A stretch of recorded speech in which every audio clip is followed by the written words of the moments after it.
Everyone. Hello everyone, welcome to Saral by Neelam. मेरा नाम नीलम भाटिया है और आज तो हम 10th वीडियो पर पहुंच गए हैं। तो जो लोग रेगुलरली फॉलो कर रहे हैं, I am keeping a track of you and trust me, जब भी 100 वीडियोस कंप्लीट हो जाएंगे ना, you will be much ahead of a lot of people while preparing for your polity. तो आज ना हम लोग डिस्कस करेंगे difference between coming together federation and holding together federation. तो चलो स्टार्ट करते हैं। अच्छा, अटेंडेंस लगा देना इन द कमेंट सेक्शन ना। जब हम बात करते हैं फेडरेशन की, तो सबसे पहले हम समझते हैं कि फेडरेशन क्या होता है।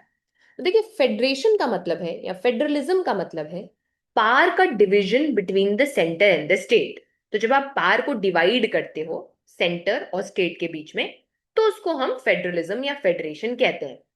अब ये पावर कैसे डिवाइड होगा, इसके दो अरेंजमेंट्स हैं। मतलब पावर डिवाइड तो कर रहे हैं सेंटर और स्टेट के बीच में, पर किस तरीके से कर रहे हैं, क्या अरेंजमेंट रहेगा, उसके दो वेरिएंट्स होते हैं। एक को हम कहते हैं कमिंग टुगेदर और एक को हम कहते हैं होल्डिंग टुगेदर। तो चलो दोनों में फर्क समझते हैं। सबसे पहले बात करते हैं कमिंग टुगेदर फेडरेशन की।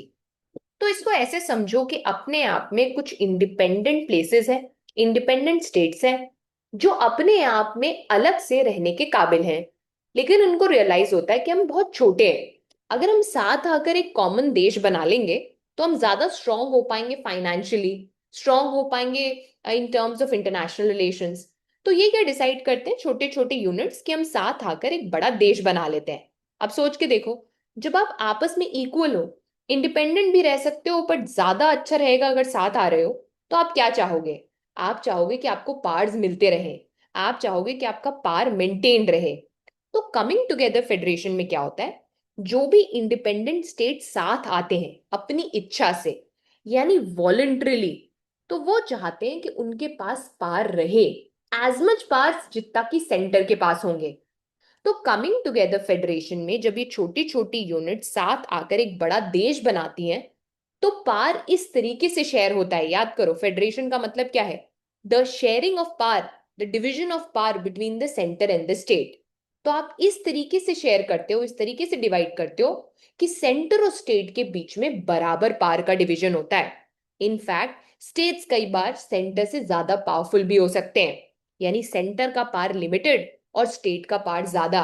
लॉजिकली सोचो, ऐसा क्यों होगा? क्योंकि अपनी इच्छा से साथ आ रहे हैं, अपने आप में इंडिपेंडेंट थे, पर फिर भी मिलकर एक देश बनाया।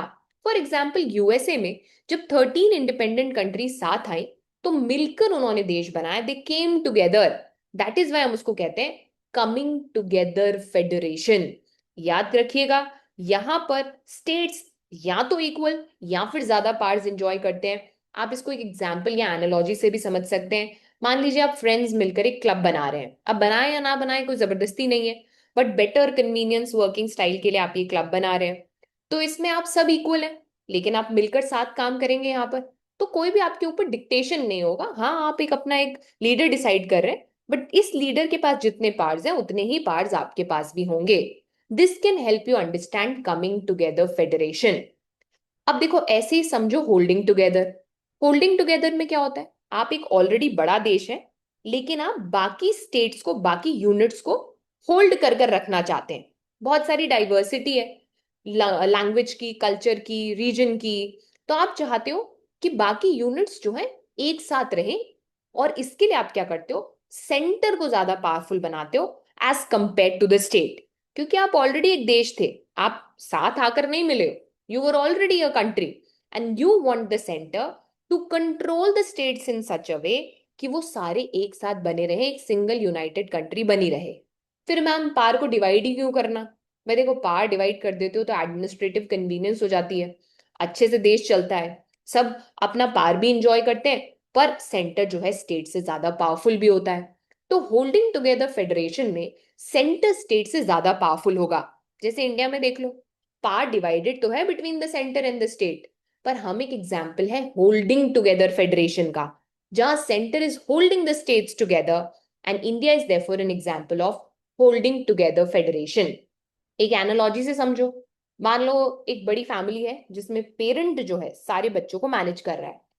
तो बच्चों को जो है काम भी दिया हुआ है, जैसे एक जना लॉन्ड्री कर रहा है, एक जना बॉक्सेस कर रहा है, एक जना किचन का काम कर रहा है। So they do have work and they do have power, but ultimate power किसके पास है? पेरेंट के पास है।